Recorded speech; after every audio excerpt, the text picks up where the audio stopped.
Welcome.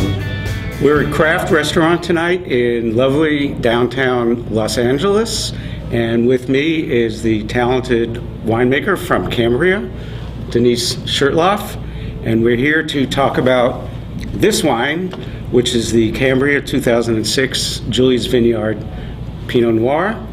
And some of you may know that this wine, which I rated about a year ago and gave 93 points to, was actually Wine Enthusiast's #1 wine of the year. So this event down here at Craft Restaurant is actually a charity that was organized by the Jackson family who own Cambria, and it is to benefit the Children's Bureau, which is a wonderful charity down here. So Denise, you made this wine. I did make this wine. Tell me about Julia's Vineyard. I know it's in Santa Maria Valley. Where is it, and how would you describe the terroir? Well, the Santa Maria Valley is a unique growing region. And if you compare it to the other growing regions or other growing valleys in California, Napa, Sonoma, Mendocino, Monterey, Central Valley of California, they're all north-south running valleys with a mountain range between the valley and the ocean.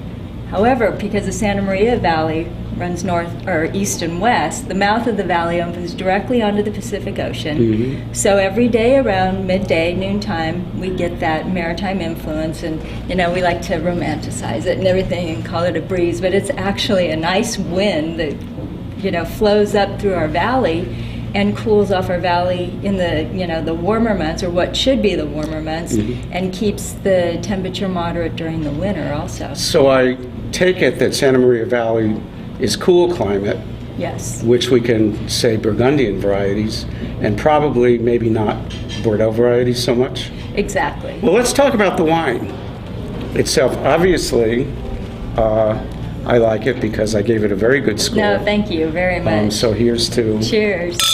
And how long had you been at Cambria before you made this wine? I started working at Cambria in 1999 as the assistant winemaker. Wow, 10 years now. Yeah, and I became the head winemaker for the 2003 vintage. Okay. So tell me about this wine. How would you describe the aromatics? Well, to me, the 2006 vintage really signifies Santa Maria Valley to me. Like I said earlier, about 65% of this wine is produced from the oldest plantings in the vineyard, Pinot Clone 4. And Pinot Clone 4 from our vineyard, from the Cambria State Vineyard, always exhibits a lot of upfront red fruit character. Absolutely. Ripe cherry, strawberry, pomegranate, cranberry. Very little rhubarb, all kinds of stuff in there. And when you say rhubarb, to me that's that underlying earthiness. Yeah. That is... which is so nice because it grounds, it gives the wine a gravitas, so it's not just a fruit bomb. Exactly. It kind of balances the fruit. And sometimes the fruit is so overt that it needs that, either kind of spice, either from oak or from the grapes themselves, or that earthiness. Now, I think something also needs to be said about the tannins, because to me the tannins are really remarkable on this wine. They're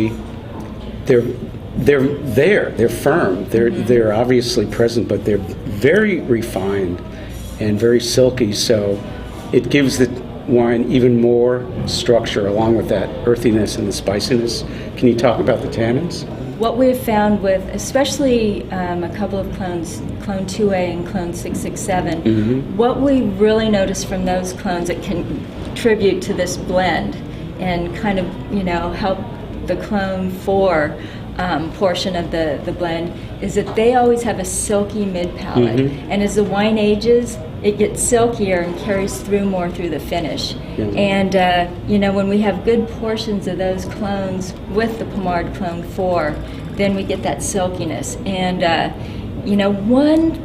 think one thing that kind of helps the tannins maybe seem a little more structured is the acid in the wine. Pinot Noir, what we've been seeing, does so much more in the bottle than so many other varieties.